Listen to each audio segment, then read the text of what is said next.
وجہ کیا ہے جس وجہ سے ہمارے رزق ہونے کے باوجود اتنی چیزیں ہمارے ملک میں بھی دیکھیں آپ وافر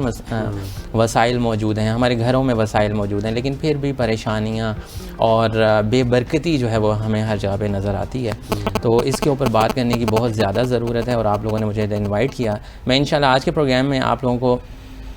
ایسے 10 پوائنٹ بتاؤں گا, اگر آپ لوگ دیکھتے رہیں اینڈ تک, کہ جس سے ہم ان مسائل سے باہر بھی آ سکتے ہیں. اور وہ کون سی باتیں ہیں, اس میں یہ بھی ڈسکس ہوگا کہ وہ کون سی باتیں ہیں کہ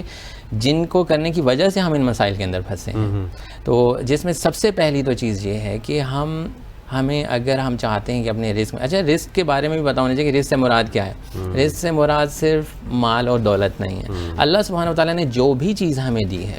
وہ رزق میں آتی ہے. اللہ تعالیٰ نے ہمیں صحت دی ہے, اللہ تعالیٰ نے ہمیں ٹائم دی ہے, اللہ تعالیٰ نے ہمیں جوانی دی ہے, اللہ تعالیٰ نے ہمیں جیسے کھانے پینے کے لیے کھانے پینے کا رزق دی ہے, سکون دی ہے, خوشیاں دی ہیں. جو کچھ بھی اللہ تعالیٰ نے ہمیں پرووائڈ کیا ہے وہ رزق میں آتا ہے, اور ہمیں اچھے عمل کر کے اس چیز کو سٹیبل رکھنا ہے, ورنہ یہ چیزیں ہم سے اگر ہم ناشکری کریں تو چھین بھی جاتی ہیں. یہ آپ نے بہت اچھی بات کی, جو ڈیفینیشن دی ہے رزق کی, میں اب پوچھنے ہی والی تھی اور آپ نے بہت اچھا کیا کہ خود سے بتائیں. جی اچھا, اس میں ایک چیز جو ہمارے رزق کی کمی کا سبب بنتی ہے, یا ہم یہ بھی کہہ سکتے ہیں دوسری سائڈ سے کہ جو چیز ہمارے رزق کو بڑھانے کا سبب بن سکتی ہے, جیسے آج کل لوگ پریشان ہیں, تو اس میں جو سب سے پہلی چیز, جس میں یہ میں اپنی طرف سے آپ کو پوائنٹ نہیں بتاؤں گا, یہ اللہ سبحانہ و تعالیٰ نے جو ہماری رہنمائی قرآن میں کی ہے یا احادیث میں جو چیزیں آئی ہیں جن کو کر کے ہم اپنے رزق میں اضافہ کر سکتے ہیں, اس میں سب سے پہلی چیز یہ ہے کہ ہم توبہ کریں,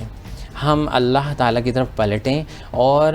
اللہ تعالیٰ سے مغفرت طلب کریں. یہ میں نہیں کہتا, اللہ سبحانہ و تعالیٰ سورہ نوح میں یہ بات فرماتے ہیں, فَقُلْتُ اسْتَغْفِرُوا رَبَّكُمْ إِنَّهُ كَانَ غَفَّارًا, کہ تم اپنے رب سے مغفرت طلب کرو, وہ تمہیں بہت معاف کرنے والا ہے. پھر وہ کرے گا کیا؟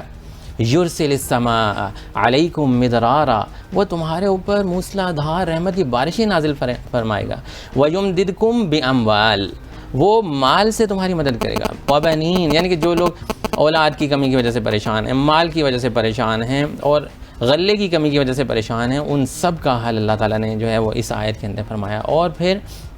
یہ چیز دیکھنے کی ضرورت ہے کہ اللہ کے نبی صلی اللہ علیہ وسلم نے فرمایا کہ اگر تم اللہ تعالیٰ پہ بھروسہ کرو, اللہ تعالیٰ پہ توکل کرو اور کوشش کرو, تو اللہ تعالیٰ تمہیں وہاں سے رزق عطا فرمائے گا جہاں سے تمہارا گمان بھی نہیں ہوگا. تو یہ ایک, جیسے میں نے آپ کو بتایا کہ استغفار,